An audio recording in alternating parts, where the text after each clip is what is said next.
ಎಲ್ಲರಿಗೂ ನಮಸ್ಕಾರ. Welcome back to ಮನಸ್ಸಿನ ಮಾತು ಯೂಟ್ಯೂಬ್ ಚಾನಲ್. ಇಂದಿನ ವಿಡಿಯೋದಲ್ಲಿ ದೇವರು ನಿಮ್ಮ ಮನೆಯಲ್ಲಿ ನೆಲೆಸಿದಾಗ ಈ ಕೆಲವು ಸಂಕೇತಗಳು ಕಾಣಿಸಿಕೊಳ್ಳುತ್ತವೆ ಎಂಬುದನ್ನು ತಿಳಿದುಕೊಳ್ಳೋಣ. ನೀವೇನಾದರೂ ನಮ್ಮ ಚಾನಲನ್ನು ಮೊದಲ ಬಾರಿಗೆ ನೋಡುತ್ತಿದ್ದರೆ ದಯವಿಟ್ಟು ಸಬ್ಸ್ಕ್ರೈಬ್ ಮಾಡಿಕೊಳ್ಳಿ. ನಮಗೆ ಗೊತ್ತಿರುವಂತಹ ಕೆಲವು ವಿಷಯಗಳನ್ನು ನಿಮ್ಮೊಂದಿಗೆ ಹಂಚಿಕೊಳ್ಳುತ್ತೇವೆ. ಈ ವಿಚಾರಗಳನ್ನು ಹೆಚ್ಚಿನ ಜನರಿಗೆ ಶೇರ್ ಮಾಡುವ ಮೂಲಕ ಸಪೋರ್ಟ್ ಮಾಡಿ ಹಾಗೂ ನಿಮ್ಮ ಅನಿಸಿಕೆಗಳನ್ನು ಕಮೆಂಟ್ ಮಾಡಿ ಮತ್ತು ವಿಡಿಯೋ ಇಷ್ಟವಾದರೆ ಒಂದು ಲೈಕ್ ಮಾಡಿ. ಸ್ನೇಹಿತರೆ, ಪ್ರತಿದಿನ ಬೆಳಗ್ಗೆ ನೀವು ಈ ಸಂಕೇತಗಳನ್ನು ಪಡೆದರೆ ದೇವರು ನಿಮ್ಮ ಮನೆಯಲ್ಲಿ ನೆಲೆಸಿದ್ದಾನೆ ಎಂದು ತಿಳಿದುಕೊಳ್ಳಿ. ಇವತ್ತಿನ ಈ ವಿಡಿಯೋದಲ್ಲಿ ನಾನು ಆ ಸಂಕೇತಗಳು ಯಾವುವು ಎಂಬುದನ್ನು ನಿಮಗೆ ವಿಸ್ತಾರವಾಗಿ ತಿಳಿಸುತ್ತೇನೆ. ಇದರಿಂದ ನಿಮ್ಮ ಮನೆಗೆ ದೇವರು ಬಂದಿದ್ದಾರೆ ಎಂದು ಸ್ವತಃ ನೀವೇ ತಿಳಿದುಕೊಳ್ಳಬಹುದು. ಅದಕ್ಕಾಗಿ ವಿಡಿಯೋವನ್ನು ಎಲ್ಲೂ ಕೂಡ ಸ್ಕಿಪ್ ಮಾಡದೆ ಪೂರ್ತಿಯಾಗಿ ವೀಕ್ಷಿಸಿ. ಮೊದಲನೆಯದಾಗಿ, ನೀವು ಮಲಗಿರುವಾಗ ಇದ್ದಕ್ಕಿದ್ದಂತೆ ಬ್ರಾಹ್ಮಿ ಮುಹೂರ್ತದಲ್ಲಿ ಎಚ್ಚರಗೊಳ್ಳುತ್ತೀರಿ.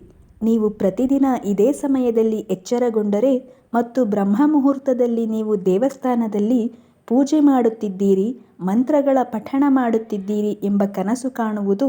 ಬ್ರಾಹ್ಮಿ ಮುಹೂರ್ತದಲ್ಲಿ ಇಂತಹ ಕನಸು ಕಂಡರೆ ದೇವರು ನಿಮ್ಮ ಮನೆಯಲ್ಲಿ ನೆಲೆಸಿದ್ದಾರೆ ಎಂಬುದರ ಸಂಕೇತವಾಗಿದೆ.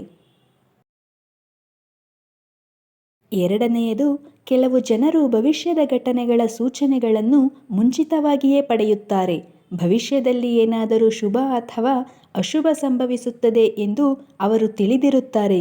ಆ ಜನರು ದೈವಿಕ ಶಕ್ತಿಗಳಿಂದ ಆಶೀರ್ವದಿಸಲ್ಪಟ್ಟಿದ್ದಾರೆ ಎಂದರ್ಥ.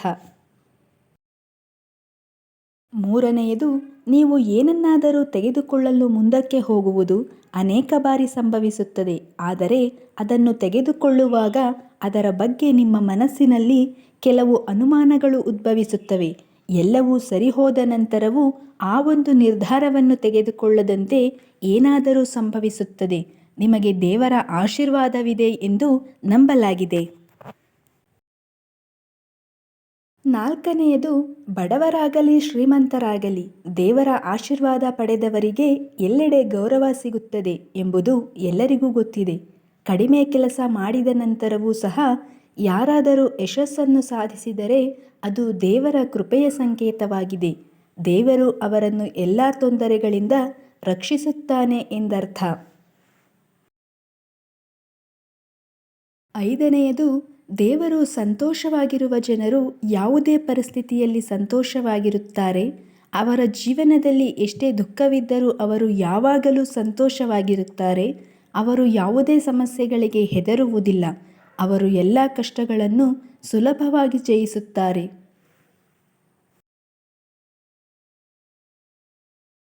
ಆರನೆಯದು, ಜೀವನದಲ್ಲಿ ಉತ್ತಮ ಜೀವನ ಸಂಗಾತಿಯನ್ನು ಪಡೆಯುವುದು ಅದೃಷ್ಟದ ವಿಷಯ. ಒಳ್ಳೆಯ ಜೀವನ ಸಂಗಾತಿ ನಿಮ್ಮ ಜೀವನವನ್ನು ಉತ್ತಮಗೊಳಿಸುತ್ತಾರೆ. ನಿಮಗೂ ಸೂಕ್ತ ಜೀವನ ಸಂಗಾತಿ ಸಿಕ್ಕಿದರೆ ಅದು ಸಹ ದೇವರ ಕೃಪೆಯ ಸಂಕೇತ.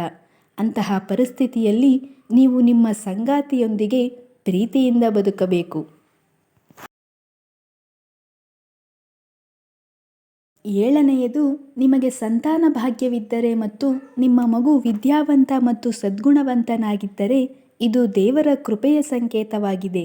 ಹೌದು, ಏಕೆಂದರೆ ಇಂದಿನ ದಿನಗಳಲ್ಲಿ ಪ್ರತಿಯೊಬ್ಬ ಪೋಷಕರಿಗೂ ವಿಧೇಯ ಮಗುವನ್ನು ಪಡೆಯುವ ಅದೃಷ್ಟವೂ ಅವಕಾಶವೂ ಸಿಗುವುದಿಲ್ಲ.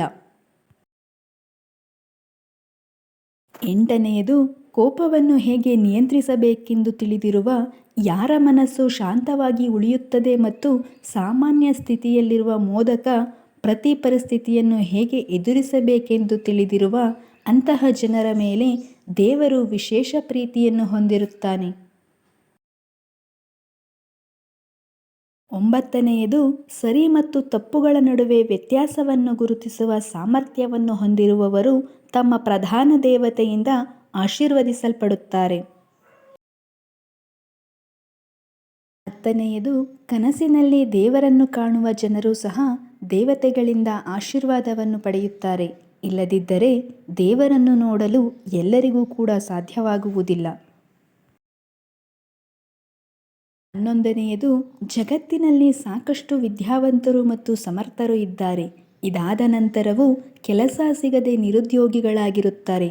ಆದ್ದರಿಂದ ನೀವು ಪಡೆದ ಶಿಕ್ಷಣದ ಆಧಾರದ ಮೇಲೆ ನಿಮ್ಮ ಕುಟುಂಬವನ್ನು ಸಂಪಾದಿಸಲು ಮತ್ತು ನಡೆಸಲು ಸಾಧ್ಯವಾದರೆ ಅದನ್ನು ದೇವರ ಆಶೀರ್ವಾದ ಎಂದು ಪರಿಗಣಿಸಿ.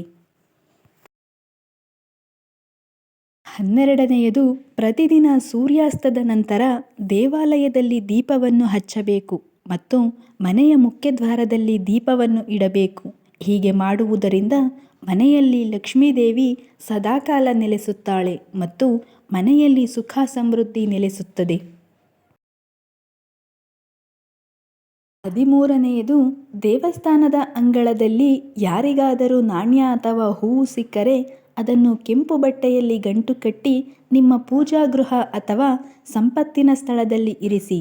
ಇದು ದೇವರ ಮತ್ತು ಸಂಪತ್ತಿನ ಆಶೀರ್ವಾದ ಎಂದು ಪರಿಗಣಿಸಲಾಗಿದೆ. ಪೂರ್ತಿ ವಿಡಿಯೋ ನೋಡಿದ್ದಕ್ಕಾಗಿ ಧನ್ಯವಾದಗಳು. ಮತ್ತಷ್ಟು ಹೆಚ್ಚಿನ ಮಾಹಿತಿಯೊಂದಿಗೆ ಮುಂದಿನ ವಿಡಿಯೋದಲ್ಲಿ ಭೇಟಿಯಾಗೋಣ.